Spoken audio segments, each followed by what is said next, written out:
जय श्री हरि।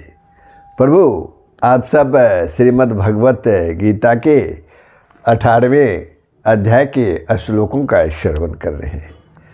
पिछले दिनों आपने इसी अध्याय के श्लोक 56 से 58 तक के श्लोकों का श्रवण किया था, जिसमें प्रभु ने बताया कि सब प्रकार से मुझ में चित्तवाला होकर तू मेरी कृपा से सारे संकटों को अनायास ही पार कर जाएगा और यदि अहंकार के कारण मेरे वचनों को ना सुनेगा तो नष्ट हो जाएगा, अर्थात परमार्थ से भ्रष्ट हो जाएगा। प्रभु जो है अर्जुन को समझा रहे हैं। तो ये श्रवण किया था। अब श्लोक आगे के श्लोक 59 प्रारंभ हो प्रभु। उसके पहले प्रभु से नम्र निवेदन, तुमेव माता च पिता तुमेव बंधुश्च सखा तुमेव विद्या द्रविणं तुमेव सर्वमं देव वसुदेव सुतं देवं कंसचाणूरमर्दनं देवकी परमानंदं कृष्णं वंदे जगद्गुरुं। तो प्रभु श्लोक 59 प्रारंभ हो। आप लोगों से निवेदन है, अरे आपने वीडियो को सब्सक्राइब नहीं किया तो अवश्य कर देंगे और अपने विचार कमेंट सेक्शन में ज़रूर ही लिखेंगे, लाइक करेंगे, शेयर करेंगे। जय श्री हरि। तो पूर्व श्लोक में यानी श्लोक 58 में जो अहंकार भगवान की आज्ञा के को न मानने से नष्ट होने की बात कही गई है। यानी अहंकार बस अगर भगवान की बात को, भगवान की आज्ञा को न मानने से नष्ट हो जाने की बात कही है, उसी की पुष्टि करने के लिए अब भगवान आगे के 2 श्लोकों द्वारा अर्जुन की मान्यता में दोष दिखलाते हैं। श्लोक 59 और श्लोक 60 में क्या है? श्लोक 59, यत् अहंकारम् आश्रित्य न योत्ससे इति मन्यसे मिथ्यायेपः व्यवसायः ते प्रकृति त्वां नियोक्ष्यति। यत् अहंकारम् आश्रित्य न योत्सये इत्येमन्यसे मिथ्या एव व्यवसायः ते प्रकृति त्वां नियोक्ष्यति। जो तू, प्रभु कहते, जो तू अहंकार का आश्रय लेकर, जो तू अहंकार का आश्रय लेकर यह मान रहा है कि मैं युद्ध नहीं करूँगा, तेरा यह निश्चय मिथ्या है, क्योंकि तेरा स्वभाव तुझे जबरदस्ती युद्ध में लगा देगा, जबरदस्ती युद्ध में लगा देगा। प्रभु श्री अर्जुन से कहते हैं श्लोक 59 में कि जो तू अहंकार का आश्रय लेकर, अहंकार का सहारा लेकर यह मान रहा है कि मैं युद्ध नहीं करूँगा, तेरा यह निश्चय मिथ्या है, झूठा है, क्योंकि तेरा स्वभाव तुझे जबरदस्ती युद्ध में लगा देगा। तो यहाँ प्रश्न उठता है, जो तू अहंकार का आश्रय लेकर यह मान रहा है कि मैं युद्ध नहीं करूँगा, इस वाक्य का क्या अभिप्राय है जो प्रभु श्लोक 59 में कह रहे हैं? तो पहले भगवान के द्वारा युद्ध करने की आज्ञा दी जाने पर जो अर्जुन ने भगवान से यह कहा था कि क्या कहा था, ध्यान से सुनिए, न योत्सये, मैं युद्ध नहीं करूँगा। इसी बात को स्मरण कराते हुए, याद दिलाते हुए भगवान ने यहाँ उपयुक्त वाक्य कहा है। अभिप्राय यह है कि तुम जो यह मानते हो कि मैं युद्ध नहीं करूँगा, तुम्हारा यह मानना केवल अहंकार मात्र है। तुम अर्जुन को कहते हैं प्रभु तुम जो यह मानते हो कि मैं युद्ध नहीं करूँगा, तुम्हारा यह मानना केवल अहंकार मात्र है, युद्ध न करना तुम्हारे हाथ की बात नहीं है। अतः इस प्रकार अज्ञान जनित अहंकार के वशीभूत होकर अपने को पंडित, समर्थ और स्वतंत्र समझना एवं उसके बल पर यह निश्चय कर लेना कि अमुक कार्य मैं इस प्रकार सिद्ध कर लूँगा और अमुक कार्य नहीं करूँगा, अमुक कार्य इस प्रकार सिद्ध कर लूँगा और अमुक कार्य नहीं करूँगा, बहुत ही अनुचित है, प्रभु श्री कृष्ण कहते हैं। अब एक प्रश्न और है कि तेरा यह निश्चय मिथ्या है। प्रभु कृष्ण कहते हैं अर्जुन से तेरा यह निश्चय मिथ्या है, झूठा है, इस कथन का क्या भाव है। इस कथन से भगवान ने यह दिखलाया है कि तुम्हारी यह मान्यता टिक नहीं सकेगी, तुम्हारी यह मान्यता टिक नहीं सकेगी, तुम बिना युद्ध किए रह नहीं सकोगे, क्योंकि तुम स्वतंत्र नहीं हो, प्रकृति के अधीन हो, तुम स्वतंत्र नहीं हो, प्रकृति के अधीन हो। अब यहाँ प्रश्न उठता है कि यहाँ प्रकृति पद किसका वाचक है और तेरी प्रकृति तुझे जबरदस्ती युद्ध में लगा देगी, इस कथन का क्या भाव है जो प्रभु श्री कृष्ण ने अर्जुन से कहा कि तेरी प्रवृत्ति तुम्हें युद्ध में लगा देगी, ऐसा कहने का क्या भाव है। जन्म जन्मांतर में किए हुए कर्मों के संस्कार जो वर्तमान जन्म में स्वभाव रूप से प्रादुर्भूत हुए हैं, उनके समुदाय का वाचक यहाँ प्रकृति पद है। इसी को स्वभाव भी कहते हैं।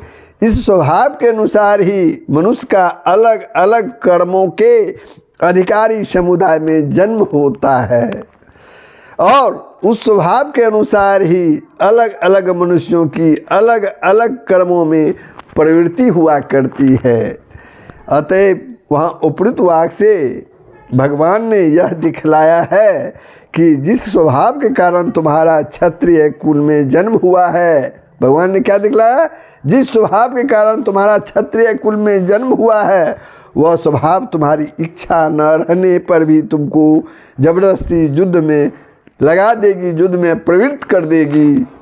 योग्यता प्राप्त होने पर वीरतापूर्वक युद्ध करना, युद्ध से डरना या भागना नहीं। योग्यता प्राप्त होने पर योग्यता प्राप्त होने पर वीरतापूर्वक युद्ध करना, युद्ध से डरना या भागना नहीं, यह तुम्हारा सहज कर्म है। अतएव तुम इसे किए बिना नहीं रह सकोगे, तुमको युद्ध अवश्य करना पड़ेगा। वहाँ क्षत्रिय के नाते अर्जुन को युद्ध के विषयों में जो बात कही है वही बात अन्य वर्ण वालों को अपने अपने स्वाभाविक कर्मों के विषय में समझ लेना चाहिए। अब आगे श्लोक 60 देखिए क्या कहते हैं प्रभु। स्वभाव जैन कौन्तेय निविधम स्वेन कर्मणा स्वभाव जैन कौन्तेय निविधा स्वेन कर्मणा कर्तुम न इच्छसि येत मोहात करिष्यसि अवसः अपि तत।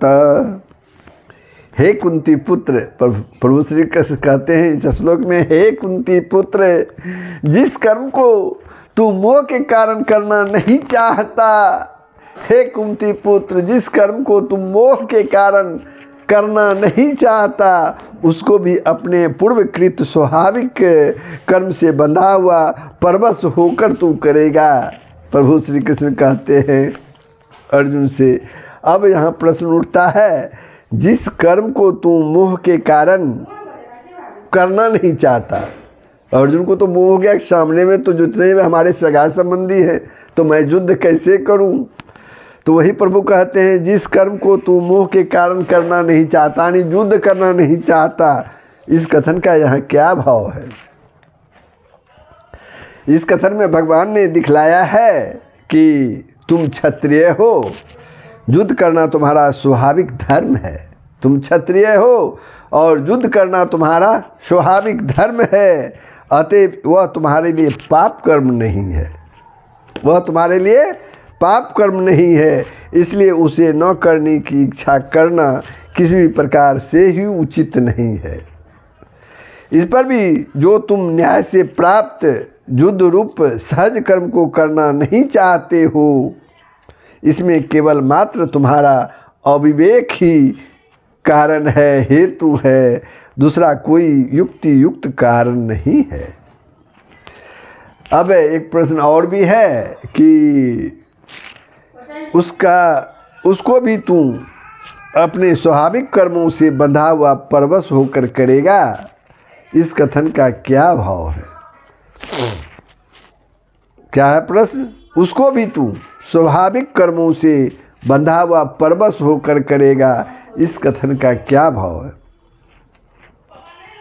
इससे भगवान ने यह भाव दिखलाया है कि युद्ध करना तुम्हारा स्वाभाविक कर्म है, क्योंकि तुम क्षत्रिय हो, इस कारण तुम उससे बंधे हुए हो, अर्थात उससे तुम्हारा घनिष्ठ संबंध है।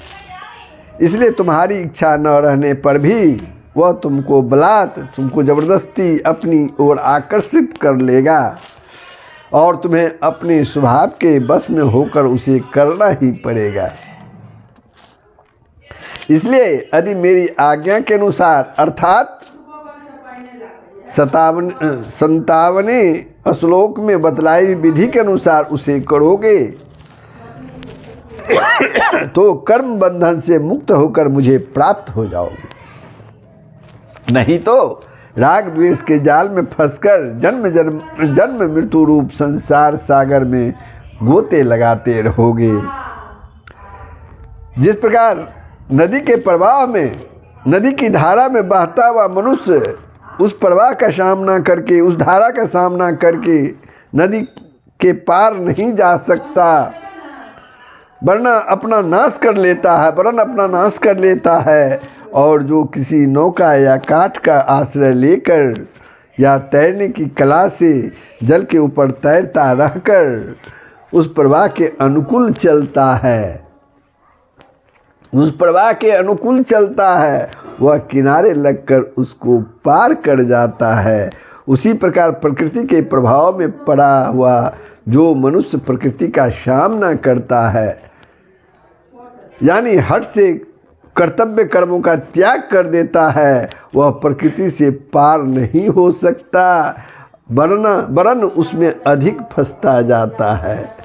और जो परमेश्वर का या कर्मयोग का आश्रय लेकर या ज्ञान मार्ग के अनुसार अपने को प्रकृति से ऊपर उठाकर प्रकृति के अनुकूल कर्म करता है, और कर्म करता रहता है, वह कर्म बंधन से मुक्त होकर प्रकृति के पार चला जाता है, अर्थात परमात्मा को प्राप्त हो जाता है।